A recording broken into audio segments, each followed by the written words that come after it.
Hey everybody, Ryan here at etrailer.Com. Today on our 2016 Ford Edge, we're going to be taking a look at and showing you how to install the Class 3 2-inch Curt Trailer Hitch Receiver. Now this is a Class 3 hitch, so it is going to have that 2-inch by 2-inch receiver tube opening and a reinforced collar for extra strength.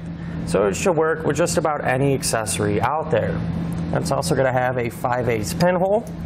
Now keep in mind, the hitch does not come included with a pin and clip, but if you need one, you can find it here at eTrailer.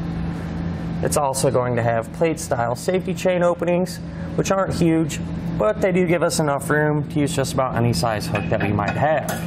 And they're also offset to the back a little bit, so that way we don't have to worry about any interference from our safety chain hook and our pin and clip.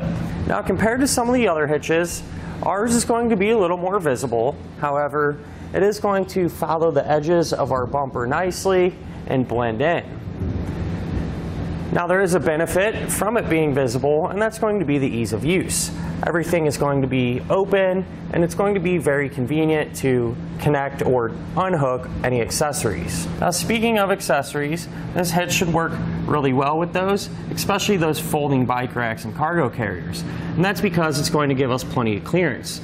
The edge of our receiver tube is going to sit just a little bit past the edge of our rear bumper. Now many of our customers ask, with the hitch in place, if their liftgate assist will still work. And the answer is yes. But however, keep in mind, since there is a hitch here that will impede our sensors, you may have to play around and find that sweet spot underneath to get it to work perfectly every time. Now as far as the maximum weight capacities go, our hitch is going to have a maximum gross tongue weight rating of 600 pounds. That's going to be the amount of weight pushing down on our hitch. So that's going to work well for those 1 to 4 bike racks. Now as far as the maximum gross trailer weight rating goes, that's going to be 4,000 pounds, or the amount of weight pulling on our hitch. So that'll be the weight of your trailer plus anything you might have on it. Now it is always a good idea to check with your Edge's owner's manual to make sure your car can pull that much weight. And for those of you that do plan on doing a little bit of towing, I'd recommend picking up some trailer wiring. That way your trailer lights will work as you're pulling it down the road. Now I'm going to give you a couple of measurements, and you're going to use these to help figure out which hitch mounted accessories to get. From the ground to the top inside edge of our receiver tube opening, it's going to be about 12.5 inches. And you're going to use that to figure out if you need a ball mount with either a drop or a rise. From the center of the hitch pinhole to the edge of our rear bumper, that's about 4 inches. And you're going to use that to figure out if any folding accessories you might have can be stored in the upright position without contacting our bumper. Now some of our customers did say the installation was a little bit tricky for them. However, it is doable and can be done, and I'll show you a few tricks along the way to make it easier. Speaking of which, let's go ahead and do that together now. To begin our install, we're going to need to lower our exhaust, but before we do that, it's a good idea to use a support strap, and we can run it from side to side. That way we can kind of control how fast our exhaust will come down. Now we're going to have 2 rubber isolator hangers that we're going to need to take off. They're going to look just like this, and we'll have 1 on each side of our muffler. Now it does make it a little easier to spray them down with some soapy water or some penetrating oil just to help get them off. I'm going to take a pry bar,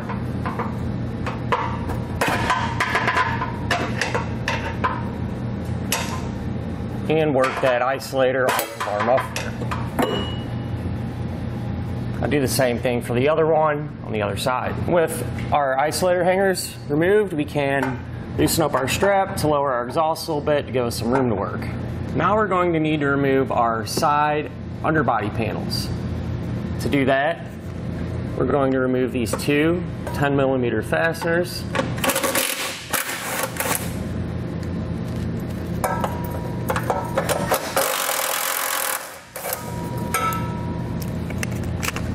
And if we come closer to the edge, we're going to have 2 more fasteners that I'm going to remove with a 7/32 bit.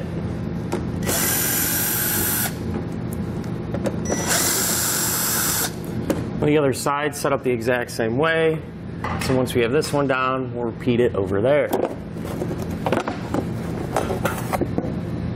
We're also going to remove this plastic center panel, and that's held in place by 6 fasteners here.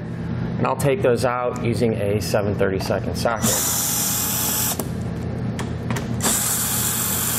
And here in the middle, we're also going to have one 10mm nut that we need to take off. We're able to grab our center section panel and remove it from the vehicle. So now we can work on trimming our panel. Now we're going to have our center panel here, and we're just going to need to take a little bit of material off each end. There's a diagram and the instructions that I followed, and I went ahead and marked out the area we're going to cut right here. Now since this is fairly thin plastic, I'm just going to use a pair of 10 snips, but however you could do it with a sharp utility knife or even a Dremel tool.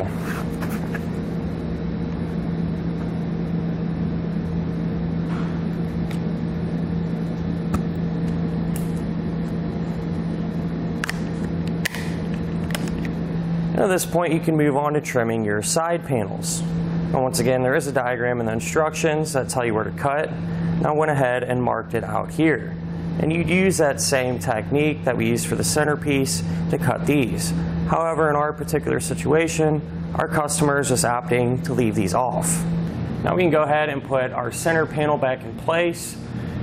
Now, just something I want to point out, if you did cut your side panels and you plan on using them, you would wait until we have our hitch up and everything to reinstall those.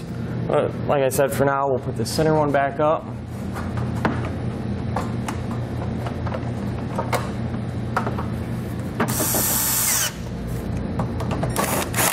Now we can fish wire our hardware into place in our frame rail. Now, how that's going to work is we're going to put our coil end of our wire in this hole closest to the front of the car, and we're going to push it towards the back of the car.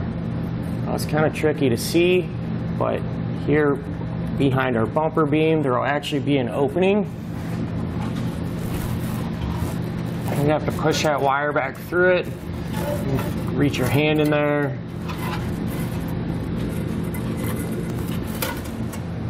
Now once we have that coil end out, we're going to put on a spacer block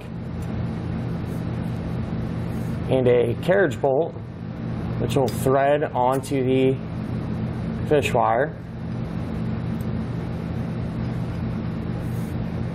We're going to feed that hardware back up through into the frame rail.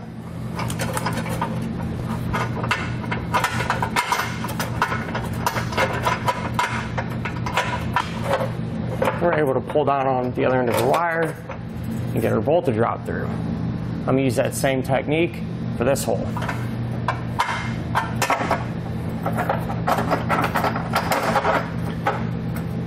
And the other side set up the same way, so we'll just repeat that process over there.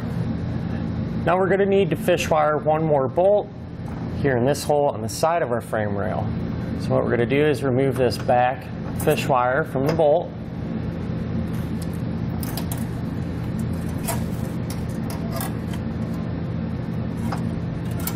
We're going to use that same hardware. We're going to repeat that same process over on the other side. Now with an extra set of hands, we can put our hitch into place.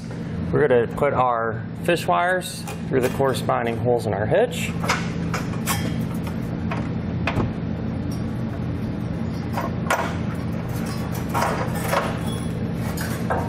We'll make sure to peel back our plastic piece here because that's going to lie on top of the hitch.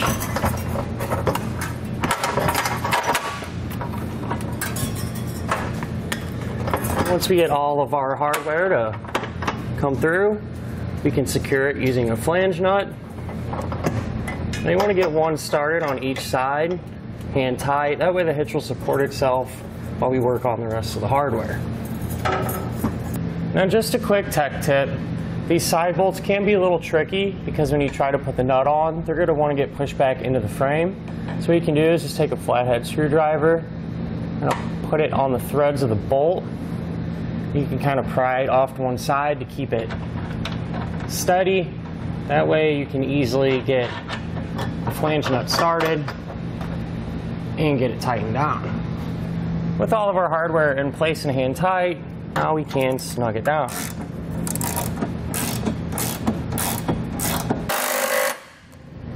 Now I'm going to use a torque wrench to tighten everything down to the proper specification. And you can find that torque spec in your instructions.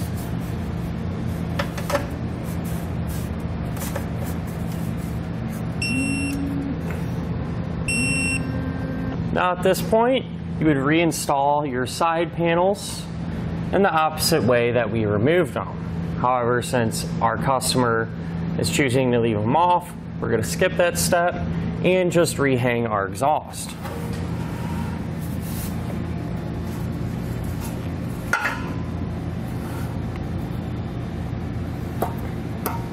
And with our exhaust supported, we now can remove our strap.